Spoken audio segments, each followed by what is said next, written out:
This is Financial Standard, the definitive source of news, thought leadership and analysis for Australian wealth management professionals. Financial Standard. Take the lead. Welcome to the Financial Standard podcast. I'm your host, Karen Vergara, a senior journalist at Financial Standard. Alternative assets are forecast to grow to $29.2 trillion by 2029, according to Preqin. Private equity, private credit, and real estate in particular were once the domain of institutional and rich investors. This is no longer the case in 2025. So to explain how alternatives are undergoing a seismic shift in demand, we have joining us today Navigator Global Investments Chief Investment Officer, Ross Zachary. Thank you so much for your time and all the way from New York. Thank you for having me. Okay, Ross, let's talk about Navigator first. It's an ASX-listed company. It has US $87 billion in assets under management, or $132 billion in Australian dollar terms. Tell us a little bit about the business. So Navigator's mission is to bring our strategic capital and expertise to established but fast-growing alternative asset management firms and be a long-term value-add partner to them over time and allow them to grow and generate the best results for their clients. We believe doing that out of the corporate vehicle, which is Navigator, allows us to align our interests very closely with the firms and allows us to evolve alongside of them as their businesses grow and evolve over time. Is it correct to say it's a multi-boutique model? If not, so what are the differences? It's a bit different. So when we think of the multi-boutique model, the original model was as simple as we allow investors to focus on, or the multi-boutique provider allows investors to focus on what they're best at investing and helps out with everything else, whether that be middle and back office, marketing, distribution, legal, regulatory compliance, etc. Navigator approaches this from almost the other side of the spectrum, where our firms are self-sufficient in their own right. They have their own internal client-facing teams, their own internal legal and compliance experts, et cetera, to support their business. But they're really looking for a partner to add growth capital and help accelerate other growth plans. Our view is that in the alternative asset management sector, the largest asset allocators in the institutional market, as well as increasingly in the wealth management sector, are looking for independent firms that will grow and really be the most specialized in what they do over time. So it doesn't lend itself to the old version of multi-boutique quite as directly. And just to be clear, the firms that you partner with are typically in the private credit and private equity space? We're focusing across all of alternatives. We have partner firms in hedge funds, both multi-strategy and single-strategy hedge funds. We have partner firms in different areas of specialized private credit, to your point, specialized private equity, as well as real estate. And as we look to grow, we think that diversifying across the alternative asset management sector will allow us to generate the strongest returns for shareholders over time. So Ross, let's take a step back now and talk about alternatives broadly, because they have grown so strongly in Australia and overseas in recent years. What is the driving force behind this, do you think? So we see several driving forces that have both driven the growth of the asset class to date and will continue into the future. I think the first thing, going back to the start of alternative investments across hedge funds and private equity and private credit, was sophisticated investors that had long-term pools of capital and were looking to generate, in essence, risk-adjusted returns. So sophisticated strategies that could look at certain markets and say over a 10 or 15-year timeframe, when I need this capital back for my end, pension plan participants and or other constituents, the returns will be generated, as opposed to some of the risks that inherently sit in the public markets, where in any given period of time, the returns are a little bit less certain. And so that was the beginning of it. What we've seen to date is the differentiation between alpha and beta. So market-based returns being beta and skill or kind of edge-based returns being alpha. Across alternatives, our various partner firms, as well as managers across the globe, are generating skill-based returns or alpha. And we think end clients continue to value that in a world of uncertainty in the public markets.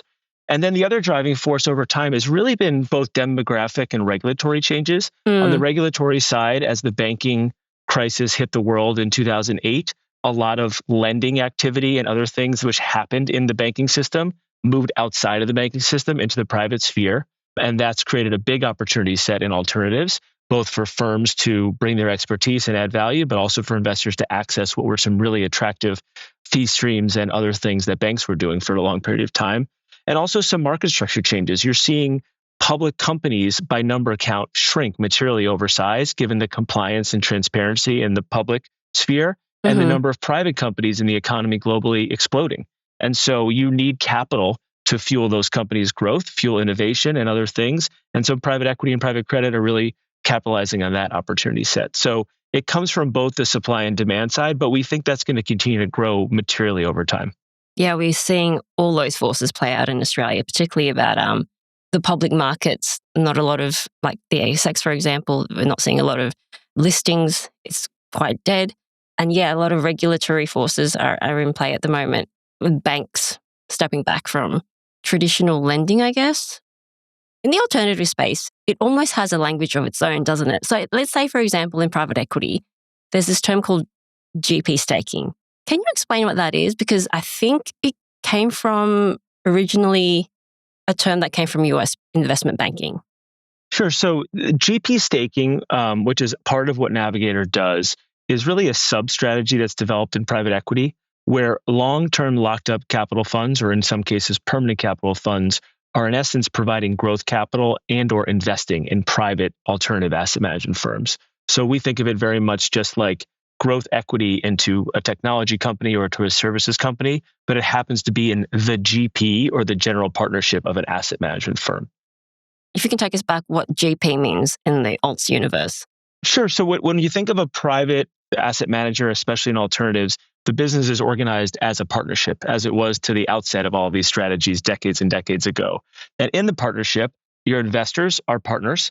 They're called limited partners, where their role in the partnership is limited, generally to provide capital and some certain approvals, and obviously benefit from the returns in that partnership.